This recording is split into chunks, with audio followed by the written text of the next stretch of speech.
right. Final session of the day.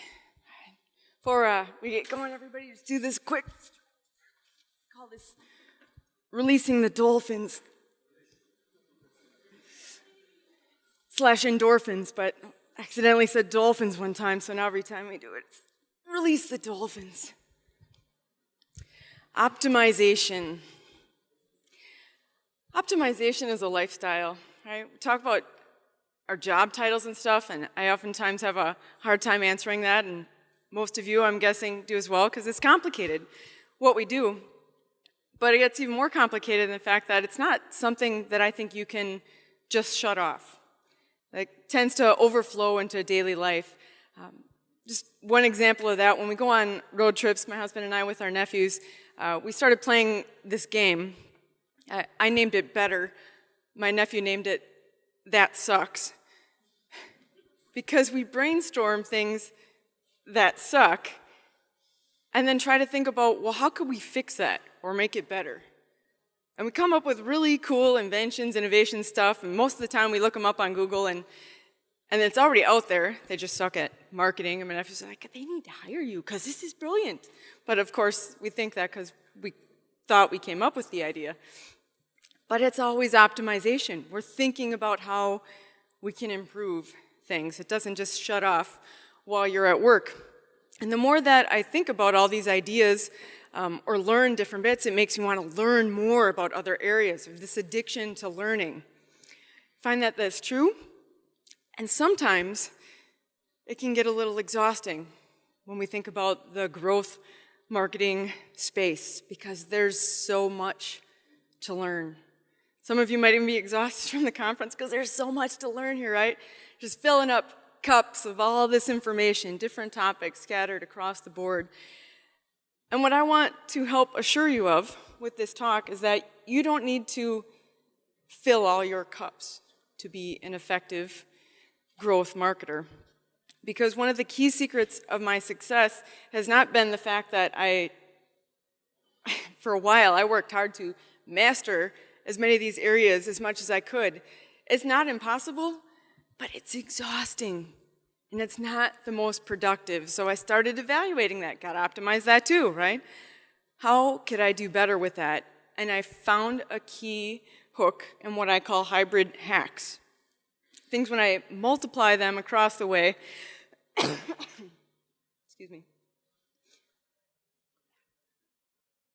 When I multiply them, one topic from another, suddenly there's a unique idea or opportunity that without having to say I need to have deep, deep expertise in an area, I found a special niche in one spot that if I apply it over to the other, I've now found powerful synergy to make a really huge impact.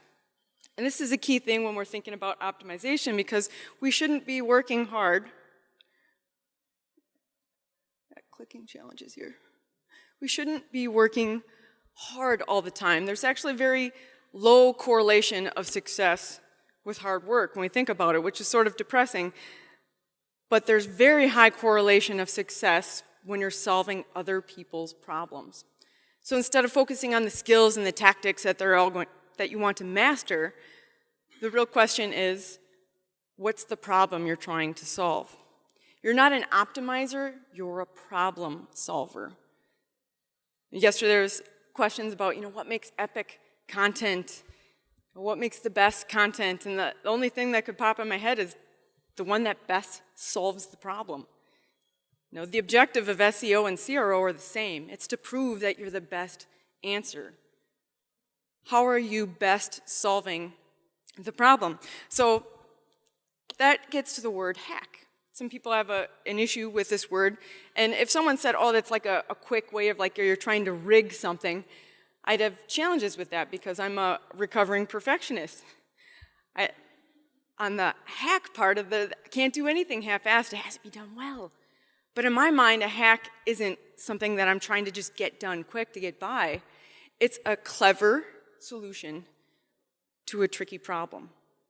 A key thing when I say, oh, for sure that's a hack, is when you see it and you're like, of course. It's like, aha, why didn't, so obvious, why didn't I think of that? Or the total opposite, Wow, I never thought of that. That's super cool. It tends to be a polar case when you're seeing hack stuff. They can be super simple. Certainly started from the movie Hackers that I totally loved. Can you believe that's Angelina Jolie? So what? That was her first movie. Crazy. You know, hack the planet, hack the planet. You know, a team of people totally driven by curiosity and problem solving. So if we were to say that we're all hackers here, I'd say that it's more on the note that we're intellectually driven by curiosity and we like the challenge of overcoming limitations. That's a hacker to me. Not trying to rig something or break rules. Like, you welcome the challenge of, okay, I can take that on. That's a cool problem, and we're gonna solve it. So I'm gonna share with you today at least 7 hybrid hacks. I'm gonna make hackers out of all of you so that you can get these awesome power plays going across. So 3 different types here when we're thinking about our hybrid crossover of looking at cases where you have a similar area, similar goal, so that might be a related marketing channel.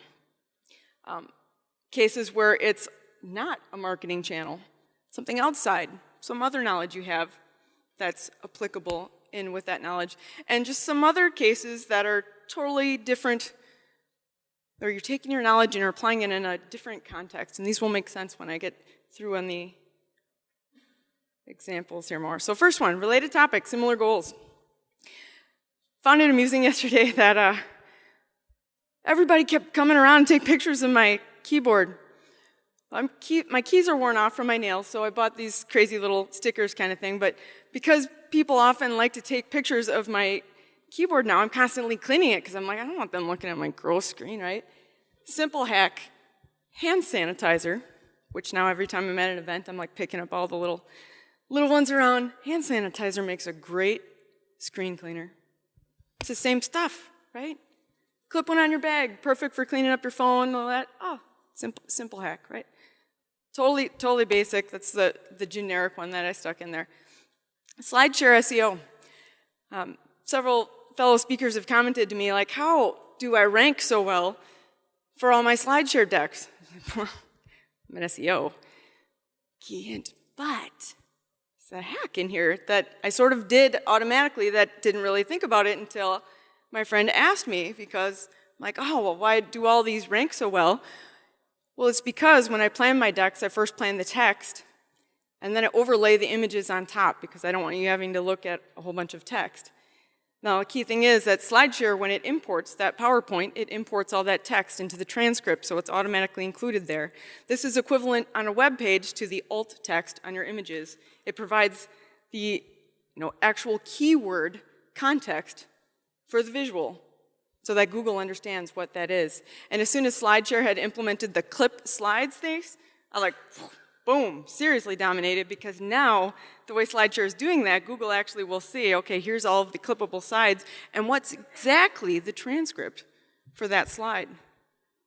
Simple hack, huge way to drive traffic. Of the leads that I get from my scorecards and such on SlideShare, or of my landing pages that come from stuff, SlideShare is the top referral because people find the scorecards from the image search, click through, then want to actually get the printable one. Huge, simple hack. Big one here, like super big, crazy ROI deal, inconsistent URLs. Now just a simple case here of URL anatomy. Have the URL, file path name. The query string is the part of the URL that begins with a question mark, and any of the parameters that follow. So if you do campaign tracking, it's that question mark stuff that follows. And then the anchor. So if you have a jump to point on your page, so jump to reviews, jump to comments, that's that part of the URL. Now, what most people don't understand is what actually makes a URL be identified as a different URL. And a trailing slash is one of the biggest issues of inconsistent URLs. Just that simple case there of how the URL is. That is a different URL.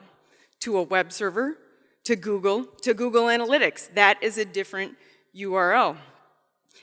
Simple cases that you'll see this come through would be when it's just a regular page, when it's the query string, when it's the anchor tag.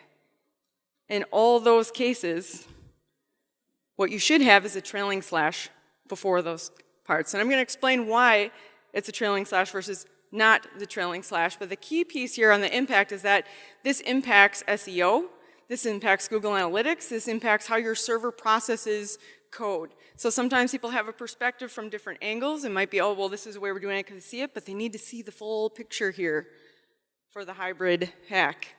Google Analytics, when you go down to content drill down, sometimes you don't even know what your top pages are. I frequently find this for several clients when I'm going through for a health check. And I'm always checking on the trailing slashes. I've never found an account that's possibly even setting this up right. But if you don't have a trailing slash on the end of that in Google Analytics, you don't get roll-up metrics for that section of your page.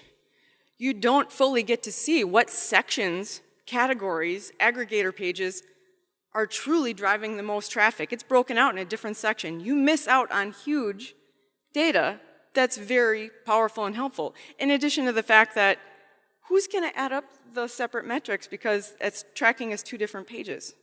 That sucks, right? Now we could fix that with a filter, Google Analytics, but don't, because that's also duplicate content for SEO. So there's an example with the query string. Most people totally forget about the query string case. Without that slash before the query string, every one of those is a separate URL in Google Analytics. Ever send off an email and accidentally have the campaign tracking configured not right? Oh, good grief. It's such a miserable deal because you can't go back in Google Analytics and clean it up then, and you're like, ah, they keep coming in, you're trying to do temporary filters. Make sure you have the slash in there so you have at least some cleanup on your URLs for the query string piece. But when it comes to SEO, we don't just want to clean it up in Google Analytics. And I see a lot of analytics people do that, and I'm like, oh, and now you've just totally hid the fact that you have a major, major SEO problem. Because duplicate content is a major ranking penalty. And because it could be several different campaign tracking parameters on there, sometimes I've reviewed accounts and I found like the same page indexed like 20 times because every time it's presented with a different campaign tracking parameter, that's a different URL. Major duplicate content. So we need to clean that up with the trailing slash piece. Then we have a case of server processing time. Now, first off, please nobody take a picture of this slide because Jordan did that when I was in Amsterdam, and then it blew up on Twitter, and I had all these developers just flipping out, totally out of context, like they didn't see the rest of the presentation, and it was just posted to one slide. I was, okay, this needs to be taken in context. So for the record, this example, this website has seriously messed up code. Very messed up code. 90% of sites I look at have very messed up code. So when people are like, oh, it is perfect like this, they're like, let me see your code, because it's probably screwed up too. Consistent URLs has to be a place to start. And when the servers receive the request to load a URL, it only has so many instructions on how to process it. Now in WordPress, by default, there's automatically a rewrite rule. Oh, where's it? Oh, I took it out. All right. So when you see that page without the trailing slash, there's a rewrite rule in WordPress that says that must be a page, like you're missing the extension, like .html or something else like that. So before it gets loading anything else, it's all looking for the page. And that's because with our newer content management systems, the first rewrite rule that went in was to say, when you end that URL with the slash, the server goes, what you really mean is like slash index.html. Did you notice that there was a point in time with web pages where we got rid of all the index.html? Well, they're not really rid of, they're just masked. They're not displayed. That's how the servers process them. That was a CMS way of cleaning that up so we didn't have all those messy URLs out there. So without the slash, it's not clear to the server that, well, that's what you meant, was the actual page. So if that directory is large, let's say it's a large category listing of thousands of pages or a blog category, tons and tons of articles, the server has to go through and look at every single one of those to see if it looks like a match in there, which can slow load time. So if you implement a trailing slash correctly, it can possibly have a radical impact, like shaving 1 second off your load time, as was the case here because the site was super large. And as soon as I saw it, I'm like, oh my goodness, all this content, this one page of the, look at what's going to happen if we just clean up this factor. Now, in some cases, the impact of cleaning up trailing slash could be negligible. In a lot of Microsoft environments, by default, Microsoft sucks at actually having good rewrite rules to start with. Some of the backends have case-sensitive URLs.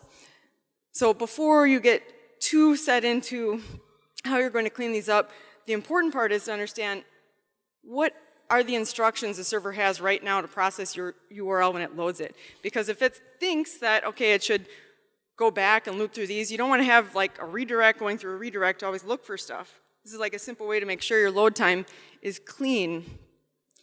To find out, is it already trying to look for this trailing slash or not? If it's not, you want to put it on there. But you don't want to just do a rewrite rule, because Google doesn't like redirects inside your site. That takes longer, it's longer to process. So first step before you think about any of the rewrite rules is clean up your own content.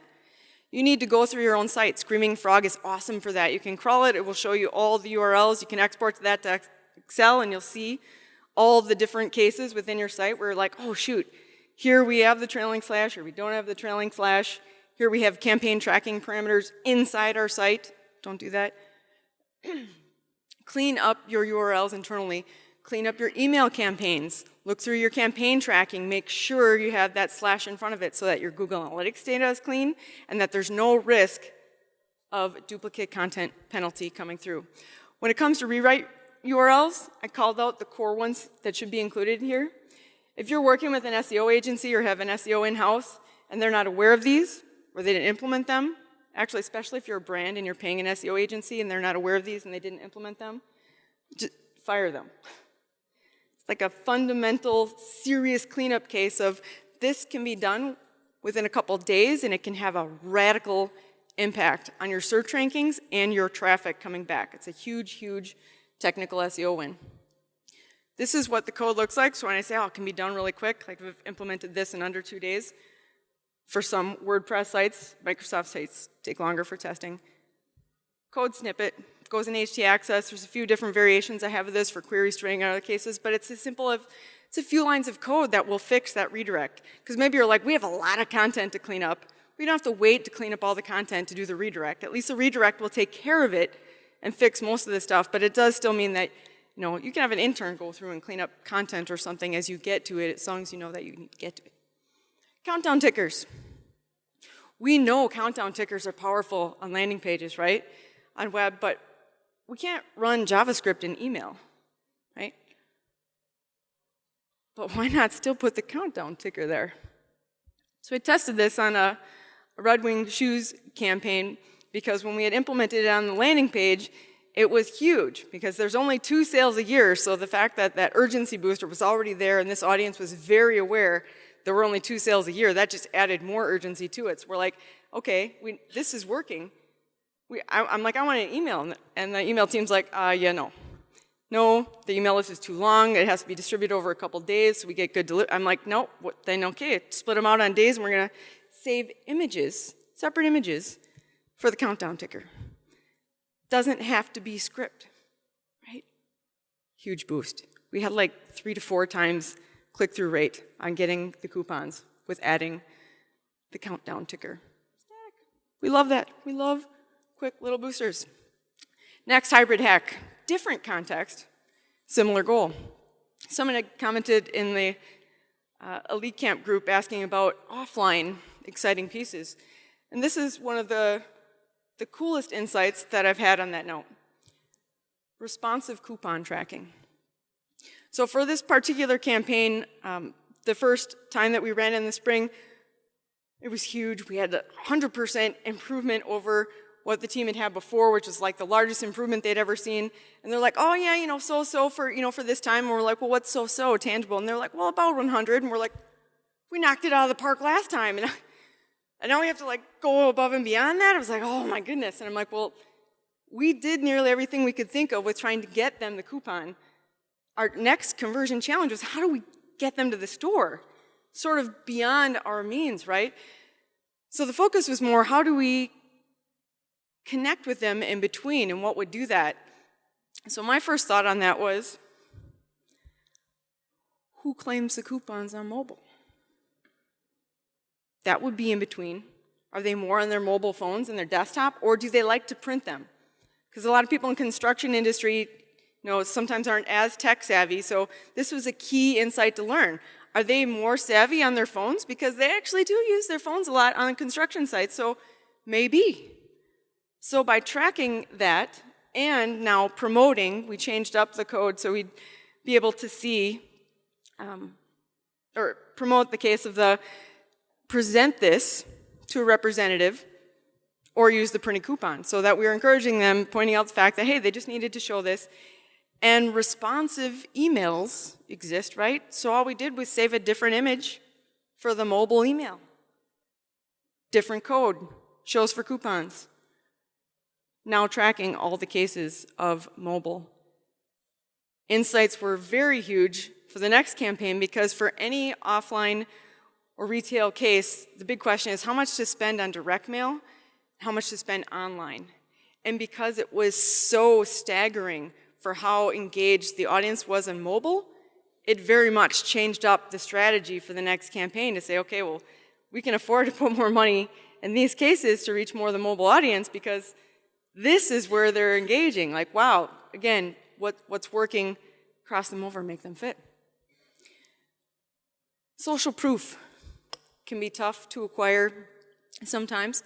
And I work with several universities and education, businesses and programs, and what's very common with them is that they do paper evaluations. At the end of the training, they just pass out a form and do all the evaluations. So when we were doing this campaign and we're looking for more proof, they're like, no, we don't have any of that. I'm like, but you told me you did the evaluations. And they're like, oh yeah, we have an Excel spreadsheet, we do tally them all. They're like, but they're not online. And I'm like, well, that doesn't matter. That's authentic data. You're not rigging it. You have actual data. Why not present that?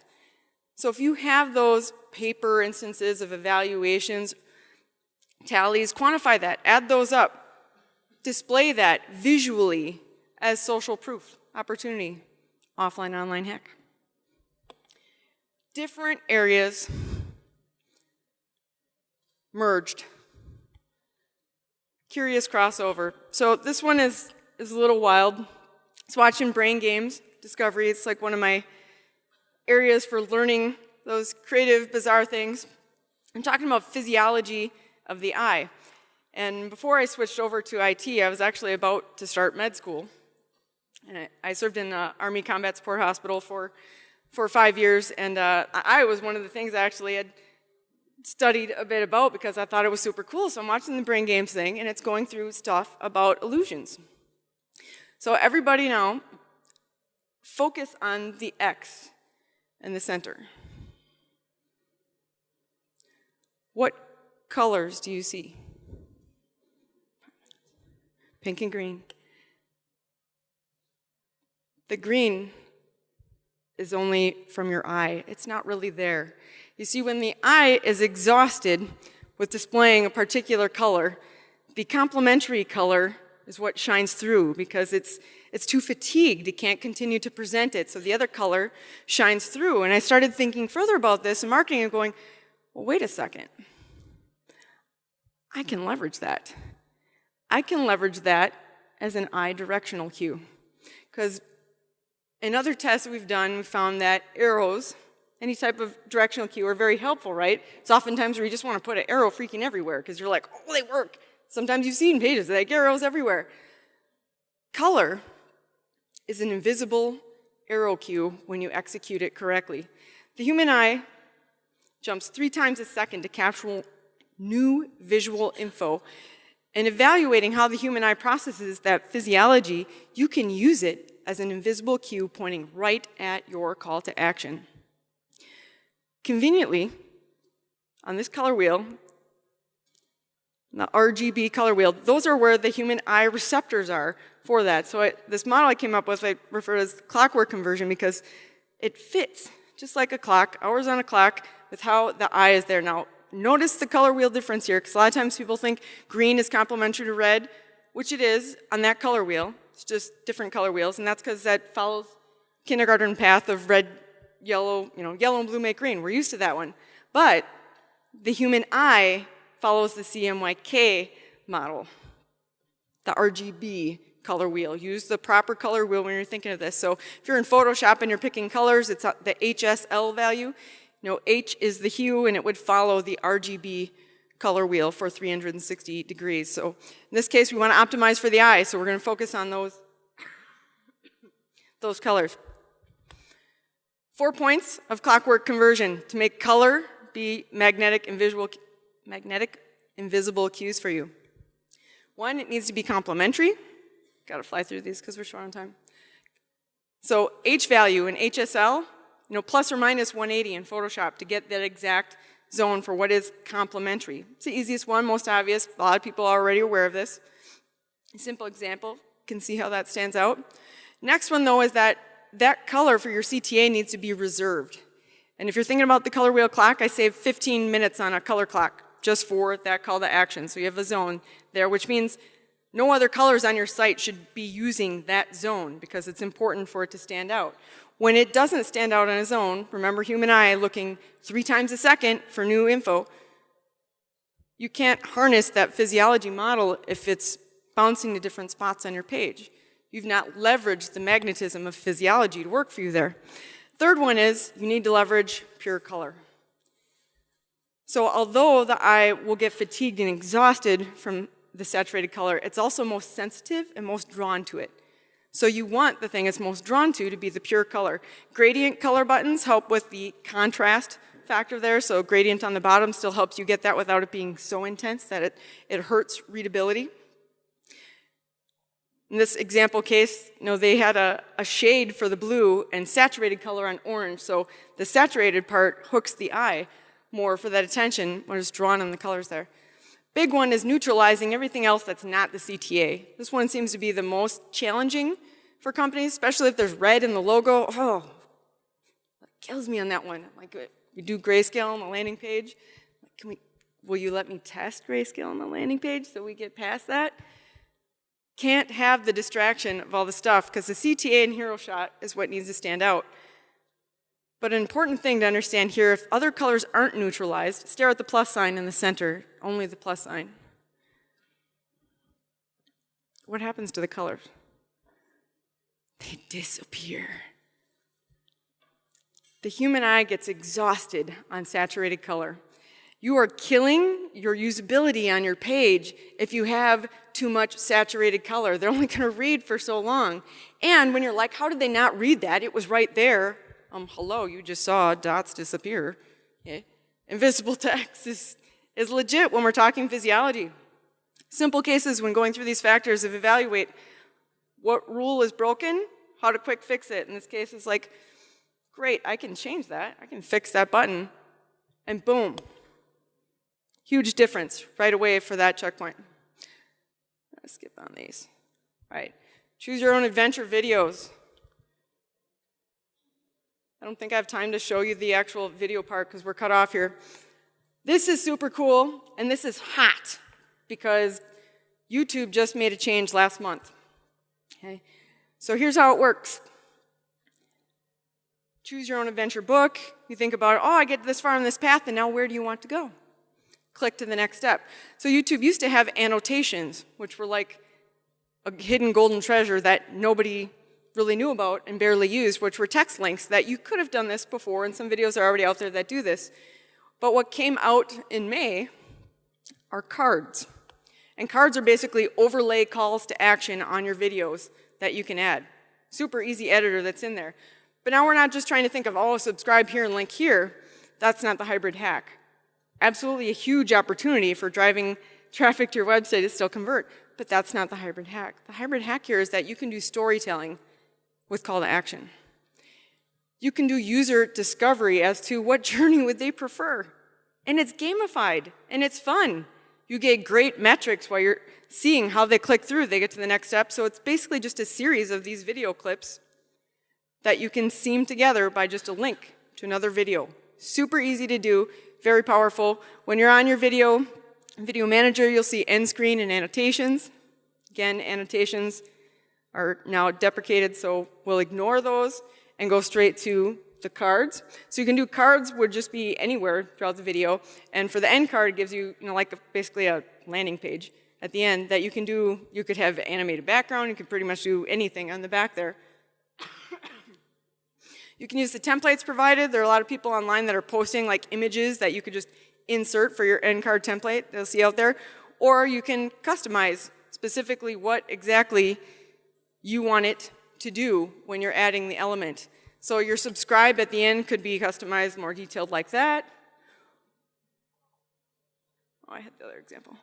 Or it could be the chain of would you prefer to view the summer tour or the winter tour? Now, are you interested in skis or snowboarding? What segmented paths work out best? And it's a huge way to gain data insights for what you can then do further testing on, do changes on your website. And again, it's not like it's locked in. You can easily change up the links on these videos because cards, unlike actual videos uploaded, can be changed. So you don't have to force that to be in your video and then be like, oh shoot, we can't change it. Cards are editable, which is great. Team strength posters. Team stuff is a big deal. So Team Ferrari can change four tires within 3 seconds. You know what the average web page load time is? 5 seconds? That's so not true. Average web page load time for client sites that I've, over 100 sites I've reviewed in the last year, and they're averaging 9 to 12 fat pages. We have a page load time epidemic. You need to work with your team to work these details together. And when you're doing all this optimization stuff, it's very easy to get fatigued and have morale challenges within the company. Anybody gone through that? Anybody personally getting those dips where you're like, oh man, I'm drained? Change does that. It's hard to perpetually be introducing change and to be going through that because it's friction. It's perpetual friction. So one of the hacks that I had started with my team, I think the first time I did this was like 8 years ago. I had just started a new team and built out a new e-commerce team, and I had 9 people, had never worked together, and there was a lot of friction. We didn't even start working. And I was like, okay, we need to get the team united. So I decided to do this, I call them strength posters deal, so that people would feel better about, like, how do other people actually see you? Because they're like, oh no, so-and-so hates me. I'm like, why do you even think that? They don't hate you. So I had the talented artist on the team just do cool little SketchUp pictures of everybody, and then everybody come in for a meeting. We had Sharpies all over the table, and then I said, okay, except for your own poster, pick up a pen, go around to each of your teammates, and write 3 positive things about them. Can be anything. If it's they have a great smile, they're dressed really nice, or they're out very encouraging. They have the best visual reports. They're, master of data visual. What would they say? Okay, so you all go around on this, get little examples like that. Now, what's very interesting is these themes that start to show up. Now, a key part here, notice, no signatures.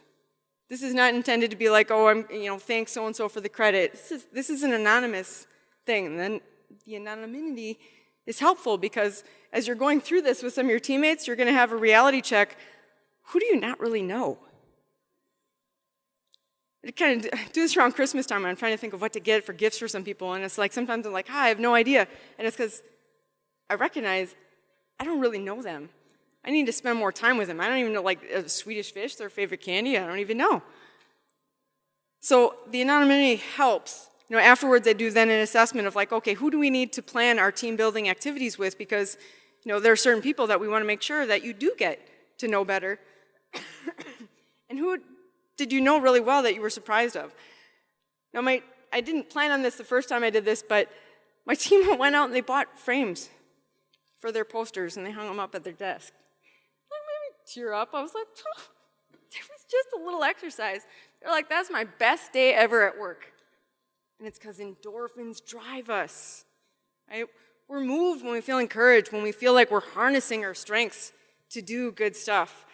And as you're optimizing and perpetually driving change and friction, don't forget how important it is to still boost each other up. So use the strength poster exercise as your persona / team building hack.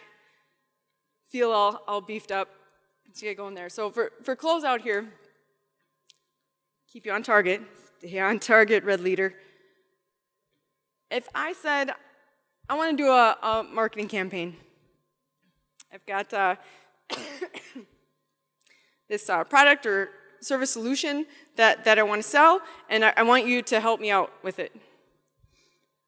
What would be your first question? I'm going to put you on the spot, Omar. You get to answer. What would be your first question? I want you to help me with this marketing campaign. What question first comes to mind? Who's your... Oh. Most of the time people say, what's the product? Then we get to, who's the customer? Which is better, because it's marketing. We're taking it to market. But more importantly, the step above that is, what's the problem that you're trying to solve? And then it's, who's got that problem? Who's the audience? What's the connection? But we are problem solvers. So that needs to be our first case when we get an assignment or a task to take on. What's the context? What's the problem? So that you can find your way to make an effective solution for that. Key ideas for how to come up with hybrid hacks for these different cases. First, look for patterns. If you don't put yourself in a different environment, so we're considering that broad spectrum of the team marketer, if you don't put yourself in different environments, one, you won't notice what is similar. You also won't notice what is different. What's different there? Like coming to Europe, different plumbing. Commented about sheep in Amsterdam. I was like, are those sheep wild? Everybody in the car laughed at me. Okay, apparently there aren't wild animals in the Netherlands. But in the US, we have wild animals that aren't actually owned by people because there's lots and lots of land, and it's just, all right, wild sheep. Identify patterns. If you don't ask ridiculous questions, seemingly ridiculous questions, you won't notice what is different. Very interesting insight. Then evaluate, are there problems? Are there differences? What could be improved? Play the better game or the that sucks game. And then brainstorm the different ways that you could work about that problem. So the 3 examples I worked through was the areas where there might be common goals, different context, online, offline. And then just the odd connections of connecting the dots, like the color physiology and invisible eye directional cues. Hybrid hacks. Huge, powerful opportunity for growth without feeling like you have to learn everything. Because the most important key in that success part, remember, is bridging the gap between you solving other people's problems. And we can hack the planet. That's all I got.